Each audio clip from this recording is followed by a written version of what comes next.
Do your harmonics sound a little weak? Here's how to play louder harmonics on the classical guitar.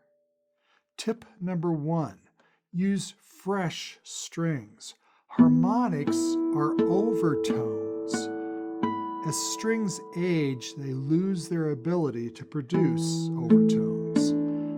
And the loss of overtones occurs with both the treble strings and the bass strings.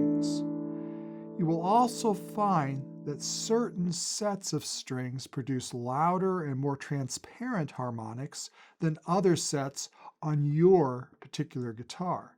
Experiment to find the best set of strings for your instrument.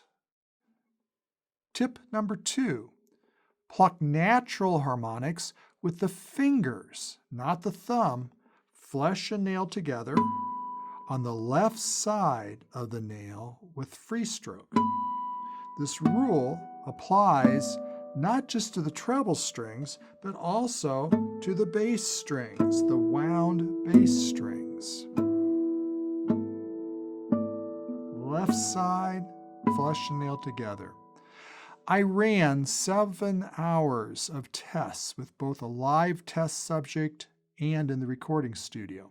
It was very clear in all the tests that playing natural harmonics with the fingers free stroke with flesh nailed together on the left side of the finger produced louder and clearer natural harmonics than any other method. Neither the fingers rest stroke, the thumb rest stroke, the thumb free stroke, thumb flesh and nail, thumb all flesh, none of those sounded as good. Playing natural harmonics with the fingers free stroke was the clear winner, again on both the treble and the bass strings. Now, I have to admit, I was surprised that using the fingers free stroke sounded better on the wound bass strings. A major difference was that playing rest stroke with the fingers or the thumb produced a pronounced percussive thump.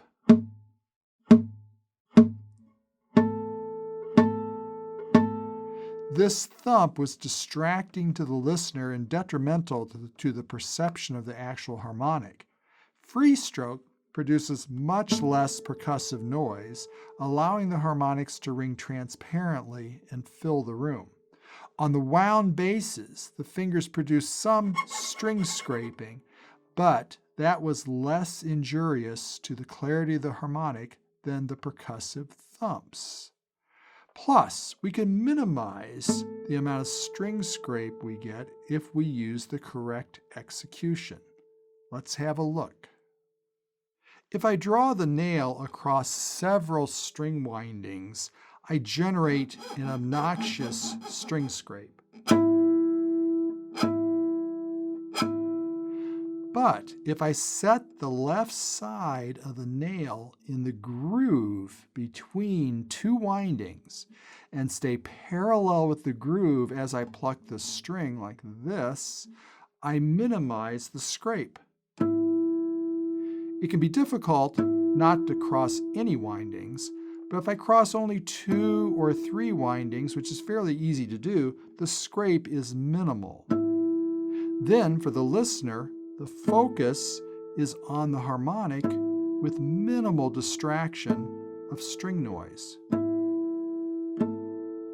The perception is that the harmonic is loud, clear, and transparent. So again, on both the treble and bass strings, use the fingers free stroke to play natural harmonics. Be sure to use flesh and nail together on the left side of the fingernail. Now, don't go grab your guitar and play a few harmonics with your fingers and then a few harmonics with your thumb and say, "Doug, you're wrong. The thumb sounds better." It's essential to know that you, the person playing the guitar, don't hear the harmonics you're playing the same way that your listeners hear them. Because of your proximity to the guitar, you hear things differently than your listeners. For that reason, you may not be the best judge of which techniques work best to improve the volume of your harmonics. It's similar to how you think your speaking voice sounds compared to a recording of your speaking voice that tells you how it really sounds. Therefore, I used a person with exceptional hearing to judge which tricks and hacks work best to play louder harmonics. Tip number 3, pluck artificial harmonics with the A finger, not the thumb.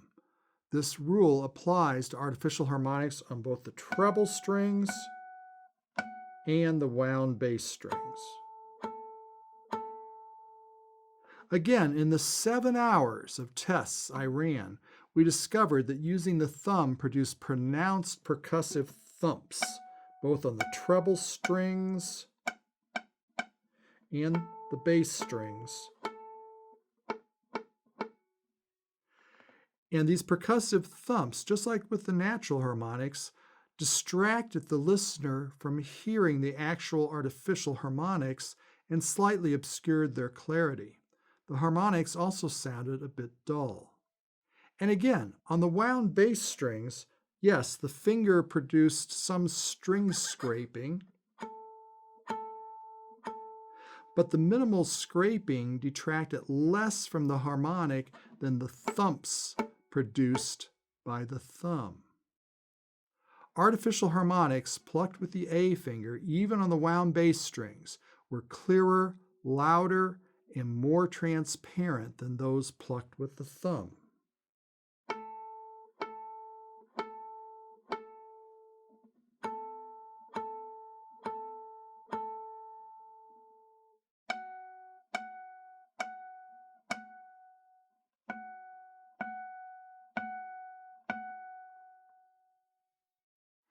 Tip 4, always pluck natural harmonics approximately halfway between the bottom of the sound hole and the bridge.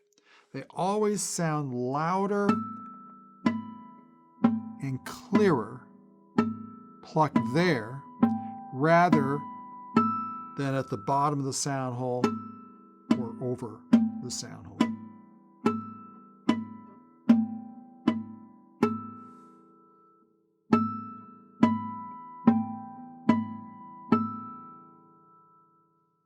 On both natural and artificial harmonics, don't overplay them. Too strong of an attack only produces more percussive noise and covers up the clarity and perceived volume of the harmonic itself. If I play a natural harmonic quietly and then gradually pluck with more and more force, you will hear what happens. The harmonic sounds louder and louder up until a certain point. Then, all of a sudden, the percussive noise increases, but the volume of the harmonic stays the same. Listen.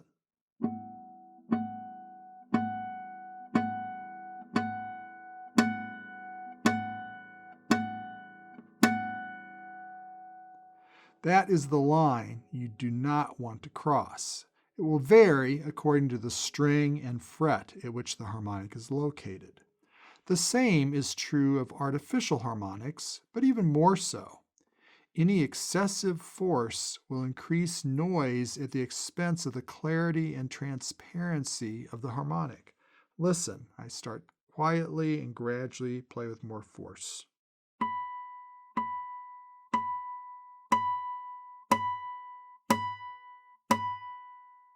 So this sounds good. This is too much.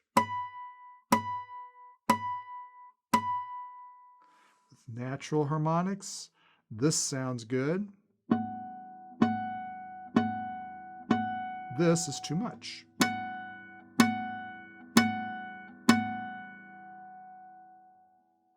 The natural harmonics at the 4th fret and the 9th fret are the same.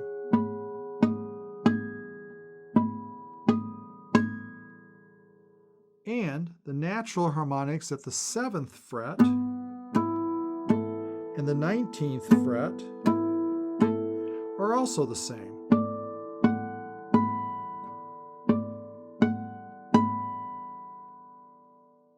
On some guitars, one fret will produce a better harmonic than the other fret. Test them out to see which sounds best on your guitar. Then, in your repertoire, whenever possible, choose that fret that produces the best harmonic. Also, keep in mind that some guitars simply produce clearer and louder harmonics than others.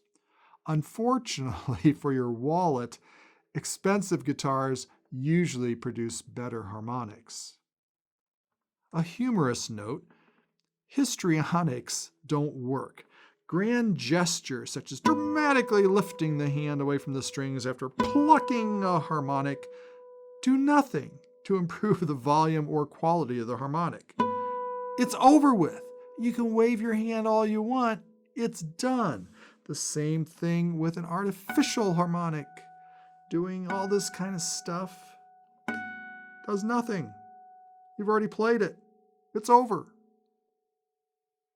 Finally, tip number 7, the final, obvious, and often number 1 best solution to making your harmonics louder is simply to play everything else around the harmonics quietly. Remember, overplaying the harmonics only results in more percussive noise, not louder harmonics. Therefore, the solution is to play any notes before, after, or with the harmonics very quietly to permit the harmonics to stand out. Look at this example where the melody is in artificial harmonics. The passage is from El Testamento de Amelia, harmonized by Miguel Llobet from his Canciones Populares Catalanas.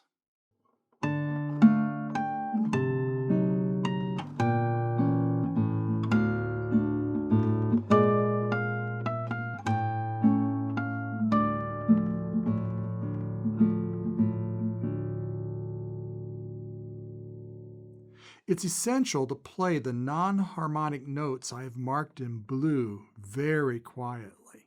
To do that, practice this type of passage very slowly. There are 2 steps to mastering the balance between the harmonics and the accompaniment. Step 1, we have a few instances where we have non-harmonic intervals and single bass notes. For example, look at measure 18. Play beat 1, the harmonic, then stop and think, I need to play the next interval very quietly to keep it in the background. Exaggeration is always a useful practice technique. Play the interval very quietly, then play the next harmonic. Repeat the measure several times, always playing the interval very quietly. Pause, wait, think about it, play very quietly, and then the harmonic. Quiet, like that. Now, eventually, gradually reduce the length of the hesitation before the interval until you're playing it rhythmically evenly. So again, quiet, like that. That way the harmonics stand out. Now, look at measure 19. Play beat 1, the harmonic. Next, stop and think, I need to pluck the next interval and then the open A bass note very quietly to keep those notes in the background. Exaggerate. Play the notes very quietly, the accompaniment notes. Repeat the measure several times, always playing the interval and the open A bass note very quietly. Hesitate so you think about it before you play the notes. Gradually reduce the length of the hesitation before the interval until you're playing the measure rhythmically even.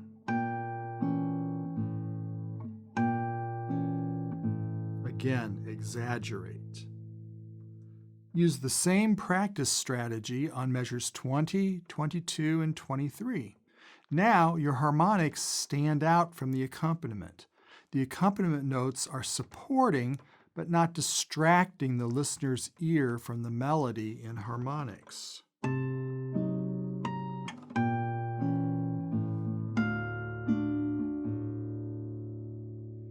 Step 2 is more difficult. In the instances where the thumb plays an accompaniment note simultaneously with an artificial harmonic, we must make the thumb play its note very quietly. This technique is difficult to do and will take several hours of practice over 3 to 7 days to master. Let's look at the first beat in measure 17. Our goal is to play the open fourth string very quietly as we pluck the artificial harmonic above it with a firm stroke. Something like that. Again, we exaggerate. First, pluck the artificial harmonic over and over to determine the correct amount of force for the A finger to use to produce the clearest sounding note. Remember, overplaying a harmonic only introduces undesirable percussive noise. Don't overdo it. Step 2, play the artificial harmonic, then play the fourth string, open D, extremely quietly. Just brush the string. Exaggeration is important.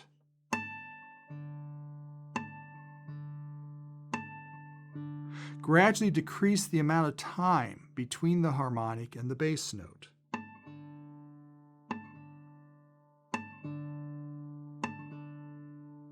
Then reverse.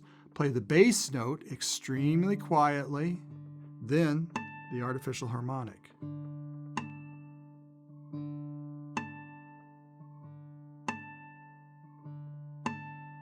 Gradually reduce the amount of time between the bass note and the harmonic.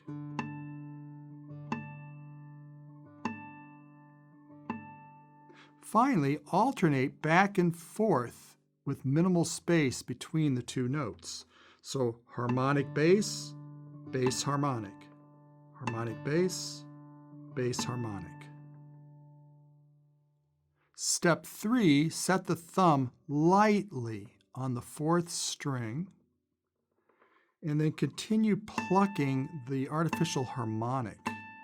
Now be sure the thumb is resting on the fourth string with minimal weight. The thumb should not move the string or push it towards the fretboard while it rests on the string. Just a feather light touch. We're teaching the thumb to relax while the A finger plucks the harmonic firmly. Now, step 4, keep the thumb resting lightly on the fourth string. Play 3 harmonics alone, then play 3 harmonics simultaneously with the thumb playing its fourth string. 3 harmonics alone, then both together. You're trying to exaggerate, barely touch that fourth string. Continue alternating back and forth. Be sure each time the harmonics are played alone that the thumb is resting with minimal pressure on the 6th string. Is the thumb still playing too loud? Proceed to step 5. Step 5 is the same as step 4, but when the thumb plays, tell it not to. You do want to pluck the string, but sometimes if you tell it not to pluck, it will pluck with reduced force. Repeat that 10 to 20 times. Eventually, lots of times, the thumb gets the hint and will play the open D just the right volume. Didn't work? Is the thumb still too loud? Proceed to step 6. Step 6 is the same as step 5, but physically lift the thumb away from the fourth string as it plucks. Lift the thumb up towards the 6th string as you pluck. The idea is to pull the rug out from under it. In other words, the thumb wants to move here to pluck, but you're moving the thumb the opposite direction to take power away from it, like that. And that prevents the thumb from digging in too loud. Repeat it 10 to 20 times, gradually lifting the thumb away from the string less and less, turning it into a normal stroke.